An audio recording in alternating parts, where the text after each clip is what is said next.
இப்ப பார்த்தோம்னா 4 தலையும் கிள்ளிப்பிடுவேன், பொருத்தம் இல்லாத 2 பேரையும் சேர்த்து வச்சானே படைச்சானே அப்படின்னு எங்க அப்பா மேல அந்த அம்மாவுக்கு ஒரு கோவம் வந்துருச்சு. நான் என்ன சொல்றேன், இந்த படைச்ச எழுத்த கூட மாத்துறது யாருக்கு இருக்குன்னா திருச்செந்தூர் முருகப்பெருமான் செந்தில் ஆண்டவனுக்கு உண்டு.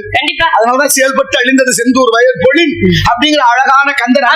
மூவியில் முகங்கள் போற்றி முகமொழியில் கண்ணை போற்றி ஏவலும் துதிக்க நின்ற ஈரது தோள்கள் போற்றி காஞ்சி மாபடி வைக்கும் செவ்வேல் மலரை போற்றி அண்ணல் சேவலும் மயிலும் போற்றி திருக்கவே போற்றி போற்றி போற்றி என்று சொல்லக்கூடிய முருகரை இப்படி துதி செய்தால் போதும். ஆறிரு தடந்தோள் வாழ்க, அருமுக வாழ்க, குரு செய்தப்பை தனிவேல் வாழ்க, குக்குண வாழ்க, ஏரிய மங்கை வாழ்க, யானைதர அணங்கு வாழ்க, மாறலா வள்ளி வாழ்க, வாழ்க சிறு அடியாரெல்லாம் என்று பாடினானே. அப்பேற்பட்ட பெருமைக்குரிய கலியுகத்தின் தெய்வம் கந்தன், கலியுக வரதன் என்று சொன்னாரு.